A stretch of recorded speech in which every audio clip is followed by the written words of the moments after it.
যোৰহাটত ইমান জানা শুনা শিক্ষিত মানুহ আছে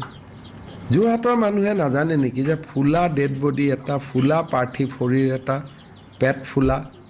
মুখ ফুলা আপোনালোকে নিজে দেখিছে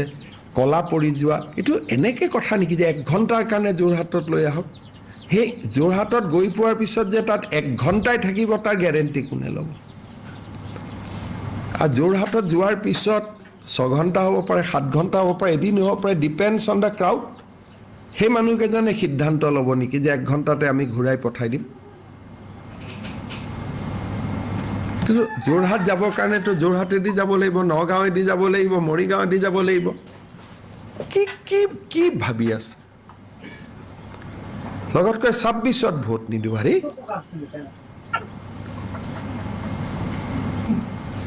তেনেকা ভোট নালাগেও ন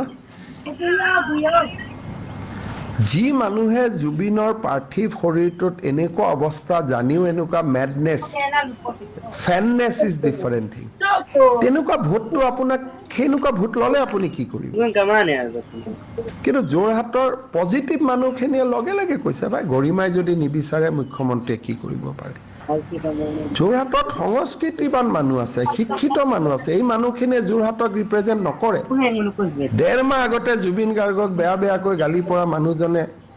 যোৰহাটৰ চেণ্টিমেণ্টক ৰেচপেক্ট নকৰে আপোনালোকক মই ভিডিঅ'টো পাৰ কৰাই দিম আপোনালোকে নিজে চাব মোৰতো লাজ লাগে দেখুৱাবৰ কাৰণে গতিকে এইটোতো আৰু এইটোও জানে যে মই জুবিনৰ পত্নীৰ অনুমতি নোহোৱাকৈ মই কেনেকৈ লৈ যাম সেইটো মোৰ ল'ৰা হ'লে মোৰ দেউতা হ'লে মই I can take a decision মই কেনেকৈ লৈ যাব পাৰোঁ গতিকে এই কথাবিলাক মই ভাবোঁ যে খুব জুবিন অসমৰ মৰমৰ সন্তান আছিল আৰু মৰম আদৰেৰে আমি জুবিনক বিদায় দিব লাগে মই প্ৰথম দিনৰ পৰাই কৈ আছিলোঁ যে তেজপুৰত জ্যোতি বিষ্ণু গুৱাহাটীত ভূপেন জুবিন যোৰহাটত কিন্তু সম্পত্তিটো কাৰ পৰিয়ালে সিদ্ধান্ত ল'ব লাগিব যোৰহাটৰ সাংসদ গৌৰৱ গগৈয়ে কি কৈছে যে পৰিয়াল আছুৱে কি কৈছে পৰিয়াল সাহিত্য সভাই কি কৈছে যে লাষ্টত পৰিয়াল আমি এপিল কৰিব পাৰোঁ কিন্তু এপিলটোক ডিমাণ্ডলৈকে কনভাৰ্ট কৰাটো সেইটো উচিত নহয় আৰু মই ভাবোঁ যে অখিল গগৈ ডাঙৰীয়াই গোটেই ব্যৱস্থাটো তেওঁ ৰাজনীতি বিচাৰি আছে 2 ঘণ্টাৰ বাবেতো নিব নোৱাৰি তাততো গ'লে 5 ঘণ্টা যাওঁতে যাব লাগিব 5 ঘণ্টা আহোঁতে আহিব লাগিব এইটোতো তেনেকুৱা যি ধৰণে কথা কৈছে এনেকুৱা ৰাজনেতাই কথা ক'ব পাৰে মোৰ ভাবিবৰ কাৰণে বেয়া লাগে অখিলে গৰিমাৰ লগত গৈ কথা পাতিব পাৰে ময়ে বিচাৰিছিলোঁ যে যোৰহাটত যাব লাগে কিন্তু এইটো চৰকাৰী সিদ্ধান্ত নহয় এইটো পৰিয়ালৰ সিদ্ধান্ত গতিকে গৰিমা গাৰ্গক বা জুবিনৰ দেউতাক বা জুবিনৰ ভনীয়েকক ৰণোজ পেগুক মই 2-3 বাৰ পঠাইছোঁ গৰিমাক ক'বৰ কাৰণে গৰিমাই কৈছে যে দাদা মই কান্দিবৰ কাৰণে যোৰহাট যাম নেকি এতিয়া চ' ইমান ষ্ট্ৰং ইমোশ্যন কেতিয়াবা ৰণোজ পেগুৰ লগত আপোনালোকে কথা পাতিব তেওঁলোকে কৈছে যে মই সপ্তাহত 1 মাহত মই জুবিনৰ লগত কথা পাতিব খুজিলে মই গুৱাহাটীৰ ওচৰত থাকিলে কথা পাতিব পাৰিম মই যোৰহাটত গৈ দাদা কেনেকৈ কথা পাতিম এগৰাকী বিধৱা মহিলাৰ কথাখিনি আমি কেনেকৈ না কৰিব পাৰিম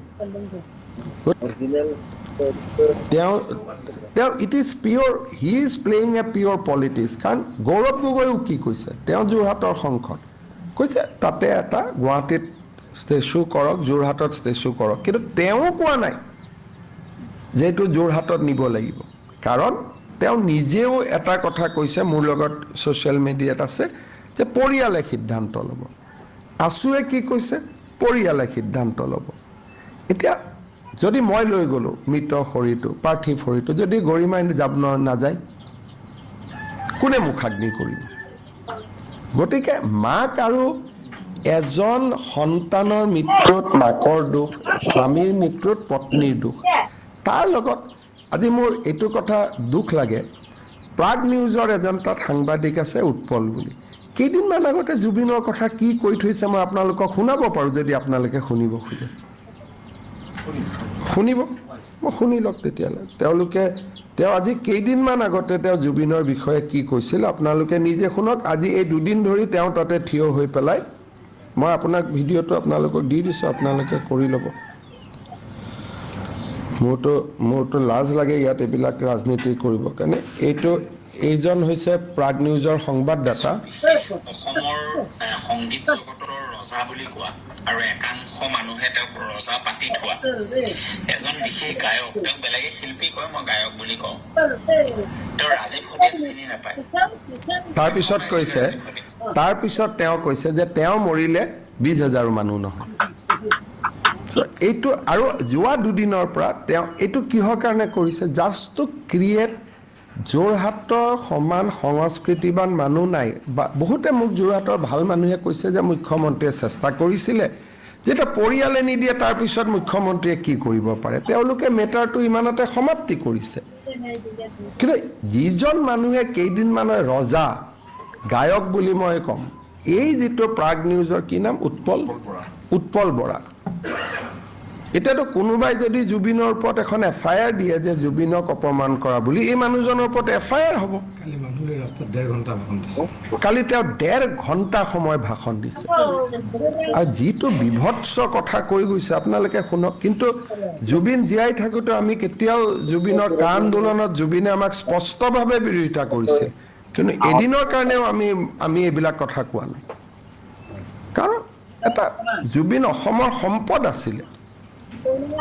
গতিকে এই মানুহবিলাকে স্পষ্টভাৱে এটা গোটেই কথাটোক ৰাজনীতিলৈকে লৈ যাব খুজি আছে, যিটো মই বাধা দিব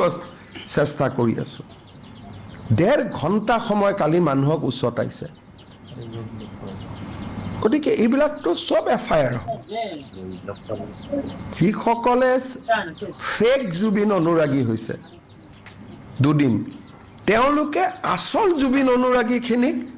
তেওঁলোকে শ্ৰদ্ধাঞ্জলি জনাব সুযোগ দিয়া নাই।